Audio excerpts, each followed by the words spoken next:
Sudeep Das, Dr. Mallikarjun is in another presentation. So please get Dr. Sudeep's presentation.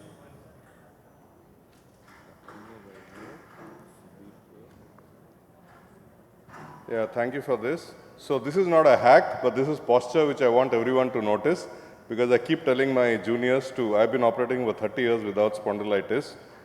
Then the other thing is I use just 3 fingers for holding.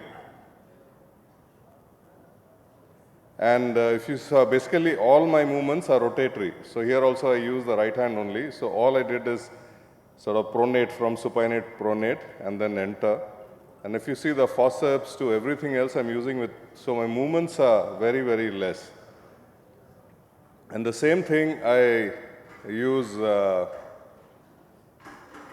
whether it's a chopper, I'm again using 3 fingers. If you see from outside, all you'll see is just a rotatory movement. My hand is hardly, you won't see my fingers really moving much.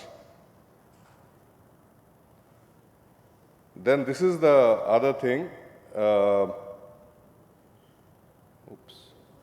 So basically, I'm flipping the capsulotomy needle completely. If you see, it's sort of hanging down like a bell clapper, and then it just rotates sideways and enters. So if you see, it's like this. So I'm not moving it sideways. The profile is much thinner in this way. So this is what it will look like in a video. So if you see, it's just like this. It just slides in. All I'm doing is turning like bell clapper, and it's inside. And the other thing, if you'll notice, is because I'm using these 3 fingers, again, there's hardly any movement. You will see the capsulotomy happening. This is real time, but from outside, you'll hardly see anything. My fingers are just sort of rotating. That's all. The other thing is I'll always hold the cannula. I'll never hold the syringe with 1 finger on the cannula. So whether it's the trypan blue, whether it's viscoelastic, anything. So if it slips, I'll have a whole lot of viscoelastic in my finger. There's absolutely no chance that the cannula will ever slip and go into the eye and do some damage. And all I have to do is I can rotate it. I can face whichever way, any clock hour, I can do anything. Then safe chopping.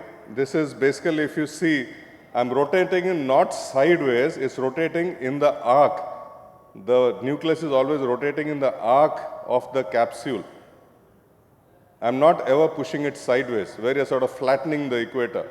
And then it goes back again. So every time it's sort of moving along the arc of the capsule and then going back. So basically a 3-finger grip for delicate control of everything, twirling movement while capsulorhexis, chopping, IA, anything. And bell clapper movement for entering the anterior chamber through the side ports. Hold the cannula directly and move the chopper in the arc of the lens equator. And sit properly in the OT. Otherwise, you'll not operate for very long. Thank you. We'll have a few questions for Dr. Sudeep. Meanwhile, Dr. Mallikarjun, can you please come? And next presentation, Mallikarjun. So you're using your little finger and ring finger to stabilize your hand? Yes, and these are sort of moving.